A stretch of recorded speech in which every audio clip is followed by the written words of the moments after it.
नमस्कार बच्चों। हम ओम थानवी द्वारा लिखित रिपोर्ट और यात्रा वृत्तांत के मिले जुले रूप, जिसका शीर्षक है अतीत में दबे पांव, का अध्ययन कर रहे हैं। हमने ये पढ़ लिया है कि लेखक ने मोहनजोदड़ो और हड़प्पा की यात्रा की थी। उसी यात्रा को यात्रा वृत्तांत के रूप में अपने पाठ्यक्रम में शामिल किया गया है। तो अब थोड़ा वो आगे पढ़ लेते हैं। ढकी हुई नालियाँ, देखो घर मिले हैं, चौड़ी सड़कें मिली हैं और सड़कों के दोनों किनारों पर ही नालियाँ मिली हैं। और मैंने आपको पहले ही बताया था कि नालियाँ भी किस प्रकार की मिली हैं कि नाली का ऊपर का हिस्सा ऐसा और नीचे का हिस्सा ऐसा, नीचे का हिस्सा ऐसा, ताकि बीच बीच में जो कचरा है वह कचरा आता आता और यहाँ पर जमा हो जाए, जो ठोस कचरा है, और पानी आगे चला जाए। फिर कोई ठोस कचरा आए तो वह यहाँ पर जमा हो जाए और पानी आगे चला जाए, और इस ठोस कचरे को यहाँ से फिर बाहर निकाल लिया, इस ठोस कचरे को यहाँ से बाहर निकाल लिया। इस प्रकार नालियों की साफ सफाई भी, और नालियाँ भी ऊपर से ढकी हुई थी सारी सारी। तो ढकी हुई नालियाँ मुख्य सड़क के दोनों तरफ समानांतर साथ साथ दिखाई देती हैं। बस्ती के भीतर भी इनका यही रूप है, यानी जो चौड़ी सड़क है उसके दोनों ओर नालियाँ हैं, और चौड़ी सड़क के साइड में, या जिसको सेक्टर बोलते हैं या फिर कॉलोनी बोलते हैं, तो उसमें जो मुख्य सड़क से बाजू में जो छोटी सड़कें हैं, उन छोटी सड़कों के भी यही रूप है। उस छोटी सड़कों के भी दोनों ओर नालियाँ बनी हुई हैं। हर घर में एक स्नानघर है। देखो, एक स्नानागार तो बड़ा मिला है, विशाल मिला है, जिसके दरवाजे आमने सामने भी नहीं है। तो एक तो वो तो कोई अनुष्ठानिक हवन वगैरह है, कोई अनुष्ठान करने के संबंध में काम आता होगा, कोई विशेष उत्सव पर वहाँ पर स्नान करते होंगे जा करके। लेकिन प्रत्येक घर में भी एक स्नानघर मिला है। घरों के भीतर से पानी या मैल की नालियाँ बाहर हौदी तक आती हैं और फिर नालियों के जाल में जुड़ जाती हैं। तो ऐसा नहीं कि नाली घर से नाली सीधी आकर के उसमें जुड़ गई, बीच में एक हौदी का निर्माण होकर के तो कचरा वहाँ पर जमा होता है और वहाँ से फिर पानी आगे जा कर के नालियों में शामिल किया जाता था। कहीं कहीं वे खुली हैं पर ज़्यादातर बंद हैं। कहीं कहीं खुली हैं, ज़्यादातर बंद है। लेकिन हो सकता है कि कहीं पर जो खुली मिली है वहाँ पर भी बंद हो, लेकिन वो नष्ट हो गई हो, कोई उस पर लकड़ी वगैरह का लगा रखा होगा। कहीं पत्थर की हैं तो वो तो बंद मिली हैं, लेकिन कहीं पर लकड़ी से बंद कर रखा है तो वो हो सकता है कि धीरे धीरे समय के साथ वह नष्ट हो गए हों। स्वास्थ्य के प्रति मोहनजोदड़ो के बाशिंदों बोलते हैं निवासियों के सरोकार का ये बेहतर उदाहरण है कि स्वास्थ्य के प्रति वे कितने सजग थे। ये है हम मोहनजोदड़ो की नाली व्यवस्था से लगा सकते हैं कि जहाँ पर साफ सफाई का इतना अधिक ध्यान रखा जाता था। बस्ती के भीतर छोटी सड़कें हैं और उनसे भी छोटी गलियाँ हैं। देखो, मुख्य सड़क 33 फुट की, फिर जो 33 फुट से रोड निकलती है वह थोड़ी कम चौड़ी, फिर उससे रोड निकलती है अंदर की साइड में, वह कम चौड़ी, और उससे भी अंदर गलियाँ चलती हैं, वो और ही पतली गलियाँ हैं। छोटी सड़कें 9 से 12 फीट तक चौड़ी हैं। देखो, मुख्य 33 की और फिर 9 से 12 फुट की। इमारतों से पहले जो चीज़ दूर से ध्यान खींचती है वह है कुओं का प्रबंध। देखो, मोहनजोदड़ो सिंधु सभ्यता में सबसे अधिक कुएं मिले हैं। तो कुओं का प्रबंध किस प्रकार था? ये कुएं भी पक्की हुई एक ही आकार की ईंटों से बने हुए हैं। देखो, मैंने आपको कल ही बताया था कि कुएं बने हुए हैं, सारे के सारे पक्की ईंटों के बने हुए हैं मोहनजोदड़ो में, और वह भी एक ही आकार की ईंट। आज अपन कोई एक भवन निर्माण करते हैं और अलग अलग भट्ठों से ईंट निर्माण के जो होते हैं ना भट्ठे, वहाँ से अगर ईंट ले आएंगे तो उनका भी आकार अलग अलग हो जाता है। हम आज कितनी वैज्ञानिक उन्नति कर चुके हैं, तरक्की कर चुके हैं, फिर भी ईंटों का आकार वर्तमान में एक सा नहीं है। लेकिन आज से 5000 वर्ष पूर्व मोहनजोदड़ो के निर्माण में जो भी ईंट काम में ली गई, उन सभी ईंटों का आकार एक जैसा ही था। इतिहासकार कहते हैं सिंधु घाटी सभ्यता संसार में पहली ज्ञात संस्कृति है जो कुएं खोदकर भूजल तक पहुंची।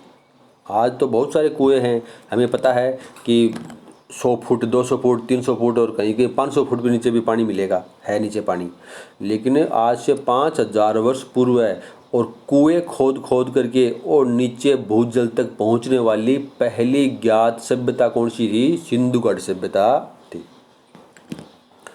उनके मुताबिक केवल मोहनजोदड़ो में ही 700 के करीब कुएं थे। तो वहाँ पर 700 कुएं तो मोहनजोदड़ो में ही मिले हैं।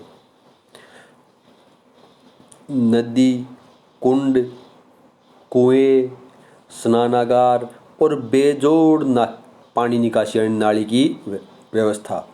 क्या सिंधु घाटी सभ्यता को हम जल संस्कृति कह सकते हैं? यहाँ पर प्रश्न पूछा है, तो आप बताओ कह सकते हो क्या? जरूर बाकायदा कह सकते हैं।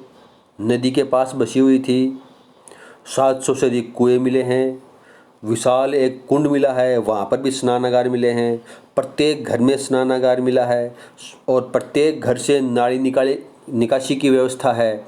रोड के दोनों ओर भी नालियों की व्यवस्था है, नालियाँ बनी हुई हैं। तो ये सारी पानी से संबंधित व्यवस्थाओं को देखते हुए हम ये कह सकते हैं कि सिंधु घाटी सभ्यता एक जल संस्कृति थी, यानी जल सभ्यता थी। उन्हें जल के बारे में बहुत ही श्रेष्ठ ज्ञान था। अब देखो मोहनजोदड़ो का एक कुआं जो मीनार की तरह बाहर निकला हुआ दिखाई दे रहा है।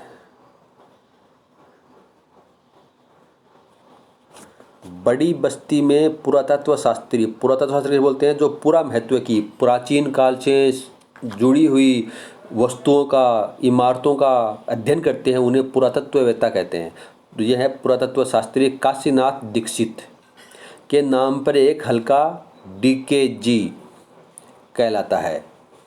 इसके घरों की दीवारें ऊंची और मोटी हैं, यानी जहाँ पर इन्होंने खोज की है ना, तो उन घरों की दीवारें क्या हैं? ऊंची भी हैं और मोटी भी हैं, दूसरे घरों की बजाय। अब देखो इनसे क्या अर्थ निकालते हैं पुरातत्ववेत्ता? तो मोटी दीवार का अर्थ ये लगाया जाता है कि उस पर दूसरी मंजिल भी रही होगी। तो नीचे का जो दीवार मिली है वो मोटी दीवार मिली है, तो इससे ही अनुमान लगाते हैं कि इसके ऊपर कोई एक मंजिल और खड़ी की गई होगी, तो नीचे की दीवार मजबूत बनाई गई होगी। और समय के साथ ऊपर वाली मंजिल नष्ट हो गई है। 2000 साल तक अगर वह निर्माण कार्य वहाँ पर रहा है, तो हो सकता है कि उस ईंटों को कोई निकाल करके पहले ही ले गया हो, कहीं दूसरी जगह काम में ले लिया गया हो, या फिर जो ज़मीन से ऊपर होती हैं तो वर्षा, सर्दी, गर्मी तो प्रकृति के साथ धीरे धीरे वह नष्ट हो गई होंगी।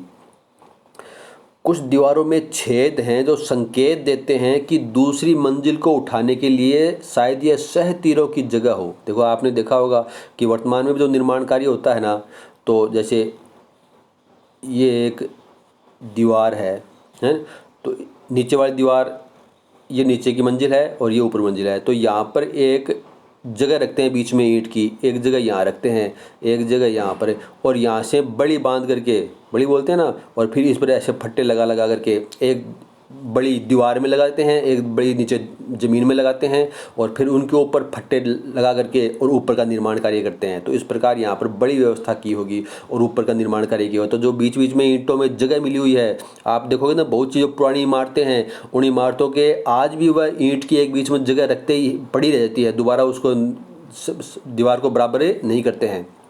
तो जो बहुत सी पुरानी इमारतें हैं वहाँ पर बीच बीच में जगह रखी हुई है एक बड़ी लगाने के लिए, तो वह जगह उन दीवारों में भी है। तो इससे अनुमान लगाते हैं कि यह सह तीर लगाने के लिए ये जगह बीच में काम में ली गई होगी, अर्थात दूसरी मंजिल इस दीवार के ऊपर रही होगी।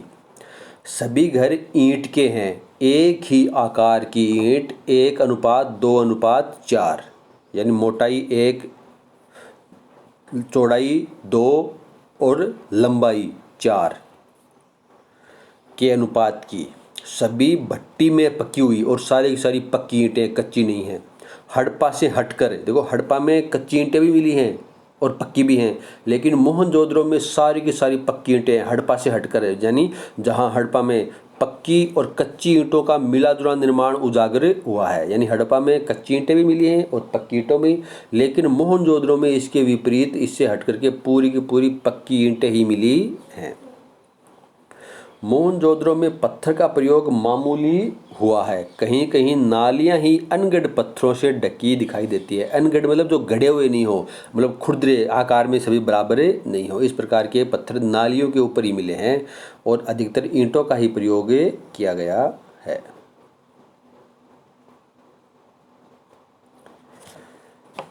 इन घरों में दिलचस्प बात यह है कि सामने की दीवार में केवल प्रवेश द्वार बना है। देखो, प्रवेश द्वार भी मुख्य सड़क पर नहीं है, ये भी पीछे घूम करके गली में आना पड़ता है, पीछे की सड़क पर आना पड़ता है, और वहाँ पर भी सिर्फ एक प्रवेश द्वार ही है और कोई खिड़की वगैरह नहीं है, कोई खिड़की नहीं है सामने की जहाँ पर गेट खुलता है। और गेट भी मुख्य रोड पर नहीं, पीछे के रोड पर, और पीछे के रोड पर भी सिर्फ दरवाज़ा ही है, गेट ही है, उसमें कोई खिड़कियाँ साइड में बाजू में दीवार में नहीं मिलती हैं। खिड़कियाँ शायद ऊपर की मंजिल में रहती हों, यानी कि दूसरी मंजिल पर। बड़े घरों के भीतर आंगन के चारों तरफ बने कमरों में खिड़कियाँ जरूर हैं। देखो, खिड़कियाँ का बड़े घरों के भीतर आंगन में, यानी जो मेन दरवाज़ा है उस, जैसे ये घर है, ये दरवाज़ा हो गया, तो यहाँ पर कोई आपको खिड़की नहीं मिलेगी, यहाँ पर कोई खिड़की नहीं मिलेगी। लेकिन अगर यहाँ पर ये भवन निर्माण किया हुआ है, कमरे बने हुए हैं, तो यहाँ पर इनमें आपको खिड़कियाँ जो आंगन में खुलती हैं ये मिल सकती हैं। जो खूब बड़े घर हैं तो उनमें जो कमरों के खिड़कियाँ हैं वे, यहाँ पर ये आंगन हो गया, ये आंगन है, तो यहाँ पर आपको ये बीच में खिड़कियाँ मिल सकती हैं। लेकिन बाहर की जो ये सड़क है, इस सड़क पर कोई खिड़की आपको खुलती नहीं मिलेगी।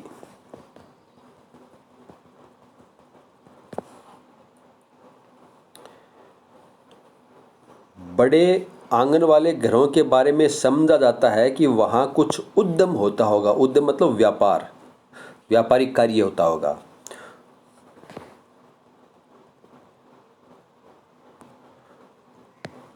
कुम्हारी का काम या कोई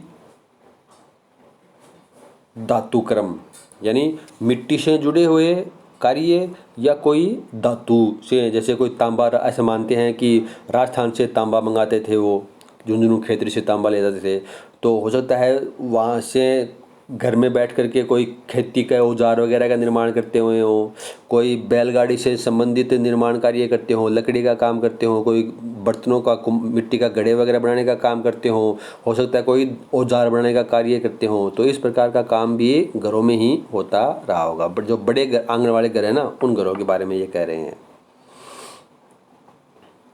हालांकि सभी घर खंडर हैं और दिखाई देने वाली चीज़ों से हमें सिर्फ अंदाज़ा लगा सकते हैं। लेकिन कह रहे हैं कि ज़रूरी नहीं है कि वहाँ पर बड़े घरों में कोई निर्माण कार्य, कोई व्यापारिक कार्य ही होता ही हो। ये सिर्फ अनुमान लगाया जा रहा है कि ये और घर छोटे हैं लेकिन कुछ घर बड़े मिले हैं, तो हो सकता है। देखो, एक तो बस्ती है, तो बस्ती में तो सामान्य व्यक्ति, कामगार ही रहते हैं। जो प्रशासन से जुड़े हुए व्यक्ति हैं वे तो ऊंचे टीले पर, उनका तो निर्माण ही अलग हुआ है, वह तो ऊंचे टीले पर ही उनका निर्माण कार्य बना हुआ है अलग ही। जो नीची बस्ती है उनमें जो कामगार रहते हैं, तो वहाँ पर यदि कामगार रहते हैं तो उनमें कोई बड़ा घर मिलने की संभावना इसलिए है कि यहाँ पर कोई उद्योग से जुड़ा हुआ कार्य करते हैं। अगर ये मानते हैं कि ये भी कोई बड़े व्यक्ति का से जुड़ा हुआ घर होगा, तो वह तो फिर जो ऊंचा चबूतरों पर निर्माण करते हैं तो उसका घर तो वहाँ होना चाहिए, इनके बीच में उनका घर क्यों आया है। तो ऐसा मानते हैं कि वह कोई धनी व्यक्ति नहीं हो सकता, वह कोई बड़ा कार्य करने वाला, धातुक्रम या कुम्हारी का काम या कोई लकड़ी का काम करने वाले मजदूर का घर है, जहाँ पर कुछ व्यक्ति साथ बैठ करके, यानी 4-5 व्यक्ति बैठ करके वहाँ पर काम करते होंगे, इसलिए थोड़ा वहाँ पर बड़े घर का प्रयोग उन्होंने किया होगा।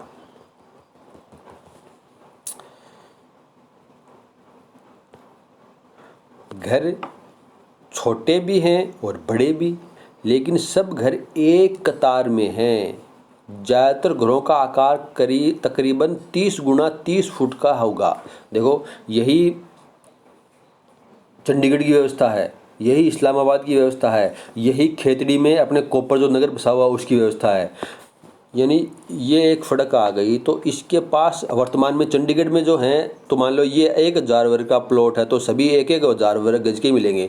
ये एक बीच में रोड निकल गई, इसके पीछे का जो है ये 500 के हैं तो ये 500 के मिलेंगे सारे इस रोड पर 500 के मिलेंगे, इसके इधर भी 500 मिल गया। फिर आगे जो मिलेंगे तो वो हो सकता है कि ये यहाँ पर 300 वर्ग गज के प्लॉट मिल जाएंगे।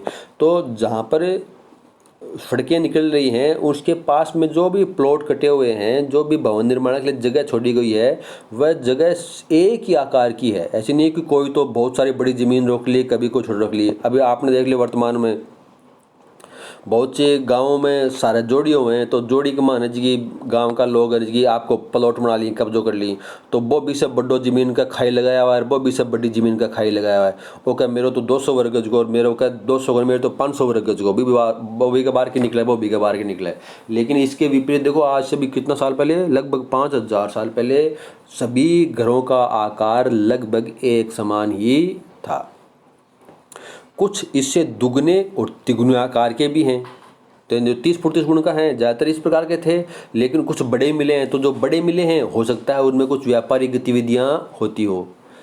इनकी वास्तुशैली मतलब इनके जो भवन निर्माण है वह कमोबेश एक सी प्रतीत होती है। सब में भवन निर्माण एक ही शैली का किया गया है, व्यवस्थित और नियोजित। शहर में शायद इसका भी कोई कायदा नगरवासियों पर लागू हो कि जो नगर में रहने वाले व्यक्ति हैं वे इसी आकार का भवन बनाएंगे, इतनी ही ज़मीन पर भवन बनाएंगे, और उनके भी इतना ही आकार होना चाहिए। भवनों में कितनी संख्या होनी चाहिए कमरों की, कमरों का आकार कैसा होना चाहिए, ये कोई न कोई व्यवस्था शायद वहाँ पर पहले लागू रही हो। वरना ये तो हो नहीं सकता कि सभी घरों का आकार एक जैसा हो, घरों की जो ज़मीन है वह भी एक जैसी हो, और फिर उसमें जो कमरे भवन बनाए गए हैं उनका भी आकार एक सा हो। ये तो होना थोड़ा मुश्किल है। तो कोई इस प्रकार की व्यवस्था थी, नियोजित व्यवस्था थी। एक घर का मुखिया, एक घर को मुखिया का घर कहा जाता है। इसमें 2 आंगन और करीब 20 कमरे हैं। तो हो सकता है कि जो कामगारों की बस्ती थी, उन कामगारों की बस्ती में उनका भी कोई मुखिया रहा हो, क्योंकि एक घर में 2 आंगन मिले हैं और वहाँ पर लगभग 20 कमरे मिले हैं। तो हो सकता है कि जो कामगारों की बस्ती है, उन कामगारों की बस्ती में उस घर का कुछ विशेष स्थान हो, महत्वपूर्ण स्थान हो, तो वहाँ पर बड़ा मिला है। तो चलो आज इतना ही पढ़ेंगे, बाकी का दिन हम कर्म करेंगे। धन्यवाद।